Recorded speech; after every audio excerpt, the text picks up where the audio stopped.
everyone, welcome back to my channel. I hope you all are doing really well. So guys, अगर आप academics में अपना career बनाना चाहते हो, आप आगे प्रोफेसरशिप में जाना चाहते हो या फिर आप एक रिसर्च एस्पिरेंट हो, आपको रिसर्च करने का बहुत शौक है, आप आगे रिसर्च में अपना जो करियर है फिजियोथेरेपी करियर वो परस्यू करना चाहते हो, तो ये वीडियो आपके लिए बहुत ज़्यादा हेल्पफुल और बेनिफिशियल होने वाला है।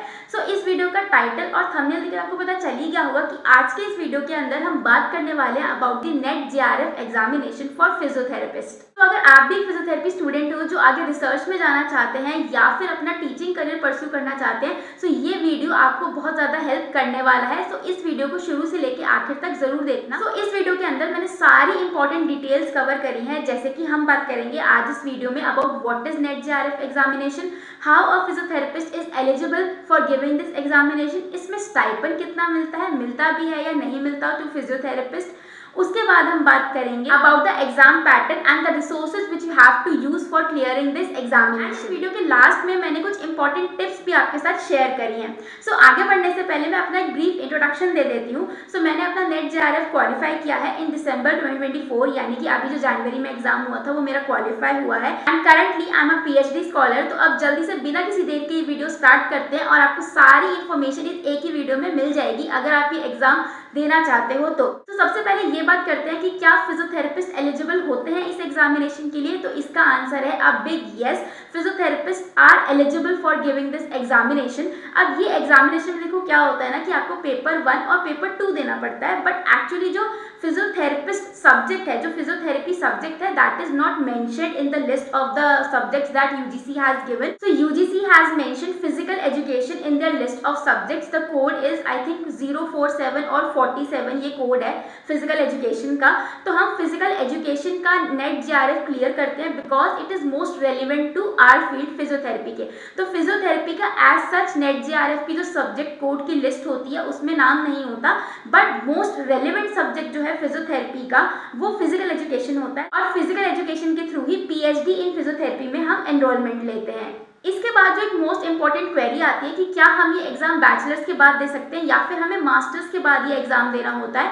तो देखो आप जो ये एग्जामिनेशन है ना, अकॉर्डिंग टू गाइडलाइंस आप बैचलर्स के बाद भी दे सकते हो। यूजीसी ने साफ साफ मेंशन किया है कि अगर आपका 4 इयर्स का बैचलर्स का कोर्स है तो आप उसके बाद डायरेक्टली जेआरएफ के लिए अप्लाई कर सकते हो।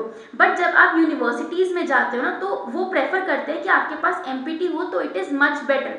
तो फॉर एग्जाम्पल अगर आप एक बीपीटी ग्रेजुएट हो जिसके पास जेआरएफ है versus on the other hand you have an MPT graduate जिसके पास जेआरएफ है, so university will prefer the MPT student who has JRF. सो मेरा सजेशन यही रहेगा कि बैचलर्स करने के बाद आप डायरेक्टली जेआरएफ में मत जाना, आप उसके बाद एमपीटी करना और उसके बाद you can prepare for this examination और फिर उसके बाद आप पीएचडी में अपना एडमिशन ले सकते हो। देखो इसके बाद सबसे बड़ी बात यह आती है कि जेआरएफ करने के बाद पैसा कितना मिलता है ना, स्टाइपेंड मनी हमें कितना मिलता है। अब देखो पीएचडी जो है ना वो एक हायर एजुकेशन की डिग्री है, राइट। तो उसमें बहुत स्टूडेंट्स का ये हो जाता है कि उनको अपनी फैमिली को भी सपोर्ट करना होता है या फिर इतना तो कि वो अपने खर्चे खुद निकाल सके, राइट। तो इसमें आपको स्टाइपेंड मनी भी आराम से मिल जाता है depending upon the city you live. तो उसमें एचआरए और कंटिजेंसी ये सब चीज़ें भी ऐड हो जाती हैं, तो आराम से आपको 40-45 तक इतना आपको मिल जाता है स्टाइपेंड पर मंथ, ठीक है। तो इस चीज़ का ध्यान रखना कि स्टाइपेंड मनी आपको मिलता है, आप अपनी पीएचडी भी कंटिन्यू कर सकते हो और आपको स्टाइपेंड मनी भी मिलता है, बट ये आप तभी एलिजिबल होते हो when you have a PhD under JRF scholarship, right. Net का इसमें नहीं चलता, अगर आपका नेट क्लियर हुआ है तो आपको स्कॉलरशिप नहीं मिलती है, ये आपको तभी मिलेगी जब आपका जेआरएफ का जो एग्जाम है वो क्लियर होता है, ठीक है। तो इस चीज़ का ध्यान रखना। बात करते हैं इसके एग्जाम पैटर्न की। तो मैंने आपको पहले भी वीडियोस में बताया है कि ये जो एग्जाम होता है इसके अंदर आपके 2 पेपर होते हैं, पेपर 1 एंड पेपर 2। जो पेपर 1 होता है वो सबके लिए कॉमन होता है, यानी कि जितने भी बच्चे जो जेआरएफ देते हैं चाहे वो किसी भी स्ट्रीम से हो, किसी भी डिसिप्लिन से हो, उन सबको पेपर 1 तो देना ही पड़ता है और हमें भी ये देना ही पड़ता है। दूसरा आता है हमारा paper 2 which is subject specific. तो हमारा सब्जेक्ट स्पेसिफिक क्या हो गया, फिजिकल एजुकेशन। जैसे कि मैंने आपको स्टार्टिंग में बताया था कि फिजियोथेरेपी एज सच उनके सब्जेक्ट की लिस्ट में नहीं है, ये वर्ड नहीं है, ये सब्जेक्ट नहीं है। तो physical education being the closest one जिससे हमारा सिलेबस मिलता है फिजियोथेरेपी का, तो हम फिजिकल एजुकेशन के थ्रू ही फिजियोथेरेपी की जो पीएचडी डिग्री होती है उसमें एनरोल करते हैं। So paper 2 is physical education and paper 1 is common. अब जो पेपर 1 होता है उसके लिए जो बेस्ट बुक मुझे लगती है वो है अर्पिता काड़वा की बुक। ये हिंदी और इंग्लिश दोनों में ही अवेलेबल है। सो ये कोई प्रमोशन वीडियो नहीं है। सो इस वीडियो के अंदर भी मैंने आपको बताया था which books I have used during my preparation phase, right. So मुझे पर्सनली पेपर 1 के लिए अर्पिता काड़वा की बुक बेस्ट लगती है, one of the best book. तो आप खुद भी अपनी रिसर्च कर सकते हो, आपको जो बुक बेस्ट लगती है पेपर 1 के लिए वो आप डेफिनेटली परचेज कर सकते हो। उसके बाद आता है पेपर 2। सो पेपर 2 के लिए आप ML कमलेश ले सकते हो, बट मैंने वो बुक नहीं खरीदी थी, ठीक है। तो आप सिर्फ 11th-12th की NCERTs प्लस यूट्यूब पे जो वीडियोस हैं, जो लेक्चर्स हैं, वो कवर करके भी आप पेपर 2 का सिलेबस कवर कर सकते हो। पेपर 2 का जो सिलेबस होता है वो फिजिकल एजुकेशन और जो फिजियोथेरेपी है इन दोनों का समवट सिमिलर ही होता है, ओवरलैप करता हुआ ही होता है।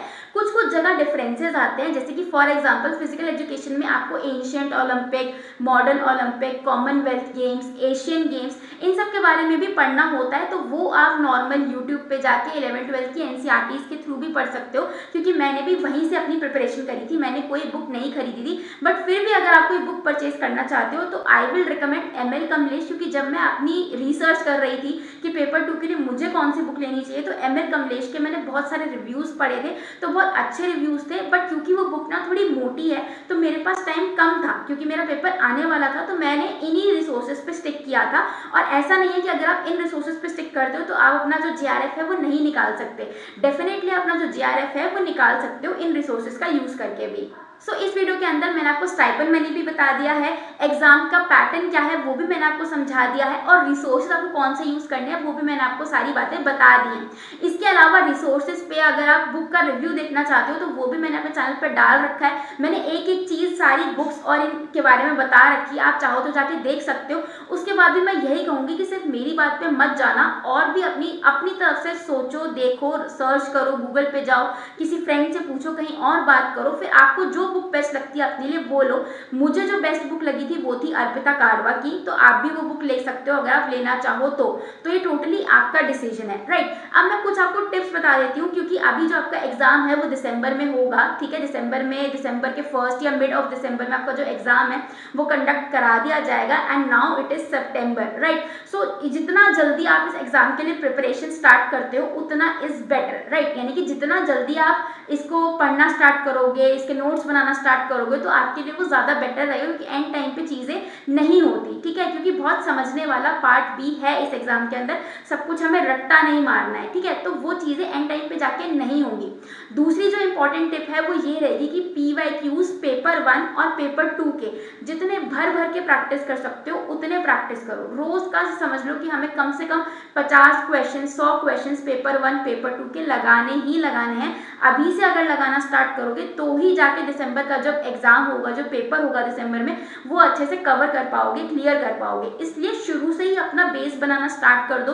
ये मत सोचो कि हमें तो अब तब देना है, अरे बहुत टाइम है, ये है वो है, टाइम निकल जाएगा, तुम्हें बिल्कुल पता भी नहीं चलेगा, ठीक है। इसलिए पहले से ही जो अपनी तैयारी है वो करनी स्टार्ट कर दो। Last and the most important tip which I can give you, जो कि मैंने भी यूज करी थी, वो ये थी कि पेपर 1 को बिल्कुल भी हल्के में मत लेना, क्योंकि आपकी परसेंटेज बढ़ाने में, आपके जो मार्क्स आएंगे, जो GRF क्वालिफाई करते हैं ना यार, उनका एक ये मेन क्राइटेरिया रहता है कि वो पेपर 1 को बिल्कुल भी हल्के में नहीं लेते, ठीक है। क्योंकि बहुत सारे एस्पिरेंट्स क्या गलती कर देते हैं कि वो पेपर 2 तो अच्छे से पढ़ लेते हैं, बट दे निग्लेक्ट पेपर 1, ठीक है। बल्कि पेपर 1 ही वो एक ऐसा पेपर है जो कि हमारी परसेंटेज इंप्रूव करता है, जो कि हमारे मार्क्स इंप्रूव करता है। तो अगर आप सोनली सिर्फ पेपर 2 में ही लगे रहोगे और पेपर 1 के ऊपर बिल्कुल भी ध्यान नहीं दोगे ना, so this is not a good idea. So मैंने जो चीज़ करी थी, या फिर मेरी स्ट्रैटेजी समझ लो, या फिर उस टाइम मेरा दिमाग ऐसा चला, कुछ भी समझ लो, वो ये था कि मैंने पेपर 1 को भी उतनी ही इक्वल इंपॉर्टेंस दी थी जितनी मैंने पेपर 2 को दी थी। दो पेपर 1 आता 100 मार्क्स का ही है और पेपर 2 होता आपका 200 मार्क्स का ही है, बट ये जो 100 मार्क्स है ना, ये आपकी बहुत रैंक को इम्प्रूव भी कर सकते हैं और रैंक को डिक्रीज भी कर सकते हैं, ठीक है। तो इसी तरह ना कि पेपर 1 को बिल्कुल भी निग्लेक्ट मत करना।